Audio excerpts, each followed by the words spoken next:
Let's kick off this video series by exploring 3 foundational ideas: mental health, mental illness, and mental health consumer. Now, before we begin, I want to establish that these 3 ideas, mental health, mental illness, mental health consumer, are very subjective ideas. They represent experiences more than they represent objective, quantifiable realities. Also, the language used around these terms constantly shifts in order to better represent the experiences of those who are most affected by them. The words in this series are tuned to the Substance Abuse and Mental Health Services Administration, or SAMHSA, because that is the government agency that is responsible for funding public mental health agencies and organizations.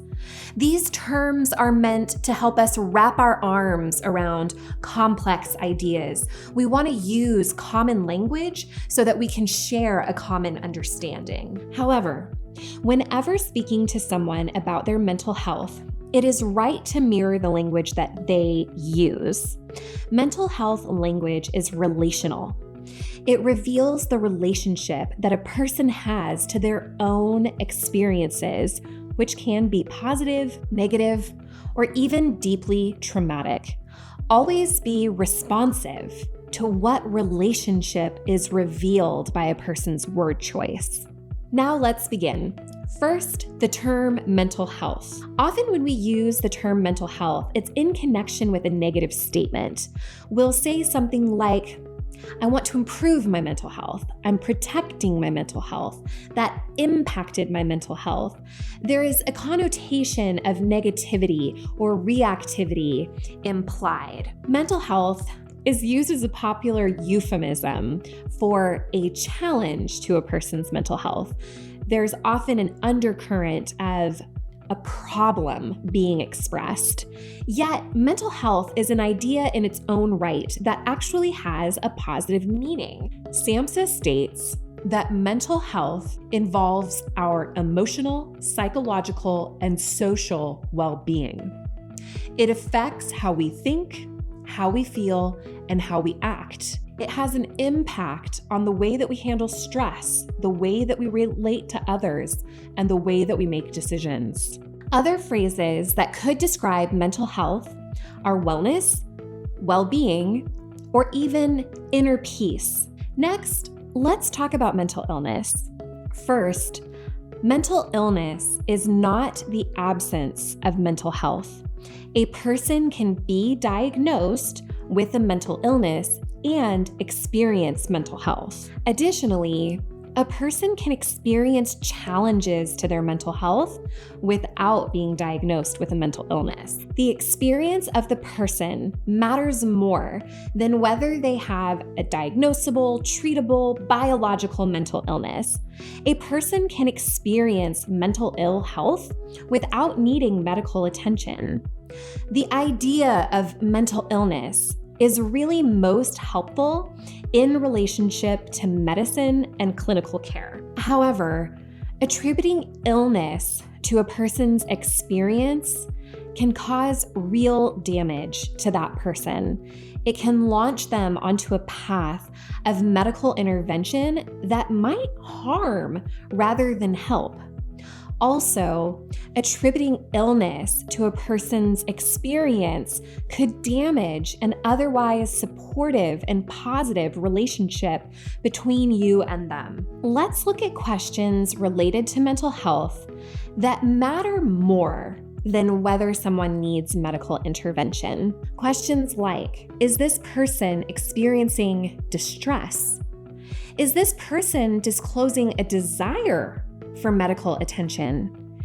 Is this person disclosing that they have been harmed by medical intervention in the past? Is this person experiencing disruptive behaviors that are making it difficult for them to belong or to achieve their goals? Observable distress, disclosure, or disruptive behaviors can be lovingly attended to regardless of whether mental illness is present. And in a church setting, we're qualified to recognize distress, disclosure, and disruptive behavior.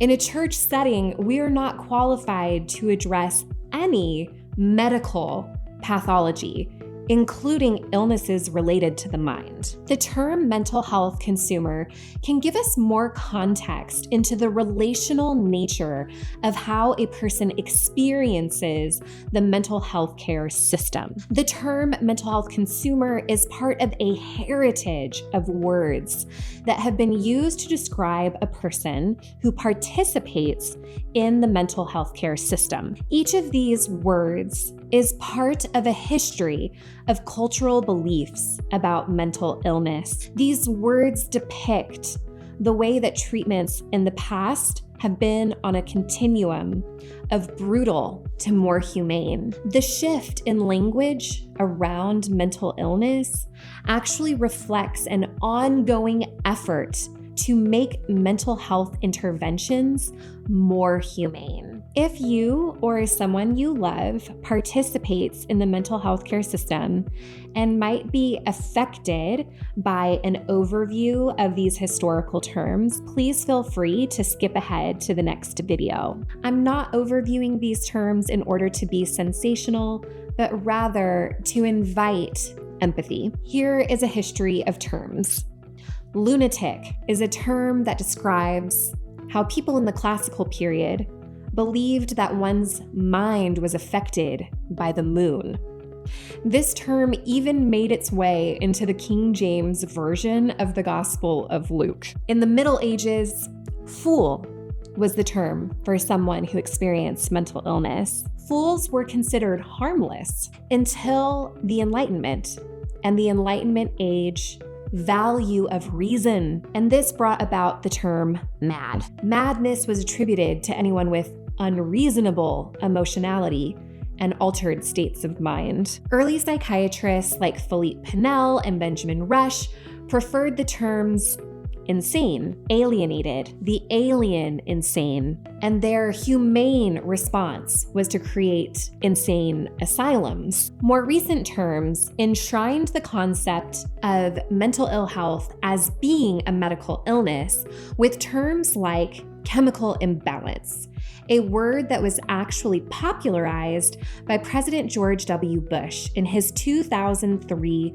overhaul of the public mental health system. Notice that these terms are all assigned to people who experience mental illness. In the 1960s, in conjunction with the civil rights movement, individuals who experienced mental ill health began to insist that they be allowed to define the terms that best express their relationship to society and their relationship to the mental health care system. The phrase mental health consumer expresses this self-determination. I myself am a person who participates in the mental health care system as a consumer of services.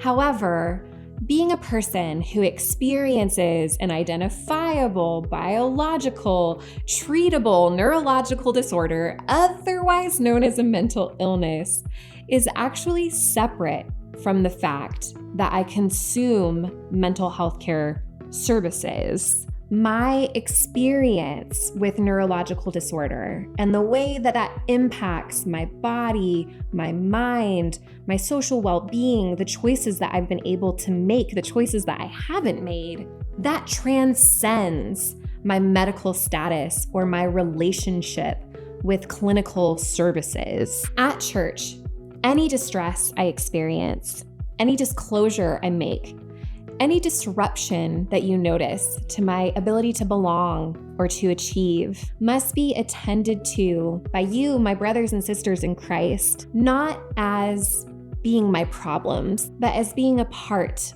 of who I am and what I experience as a person. Let's recap.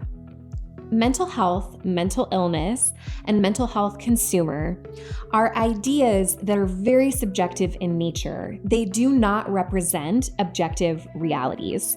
For this reason, it's important to mirror the language of the person who is sharing their experiences with you. Mental health is an experience of wellness, well-being, and inner peace that is reflected in someone's thoughts and feelings and actions. Mental illness is a medical term. Mental illness is not the opposite of mental health. Confusing distress, disclosure, or disruption for mental illness, which is a medical condition, can cause harm to a person and relationship breakdown. Allowing individuals to assign their own language to their experience, such as mental health consumer, allows a person to define their relationship to their health and their relationship to society for themselves. One last thought before you go. There is an accepted definition for serious mental illness that is useful for the purposes of medicine and social services. According to SAMHSA, a serious mental illness is defined as someone over the age of 18 having a diagnosable mental, behavioral, or emotional disorder that substantially interferes with a person's life and ability to function. Please remember to put any of your questions in the comments below. And if you would like to share your experiences, please remember to protect your own privacy. If today's video brought up any uncomfortable emotions for you, please reach out to one of our counselors at the Hope Counseling Center. The number is on the screen, and there are additional resources for you and for those you love in the description box below.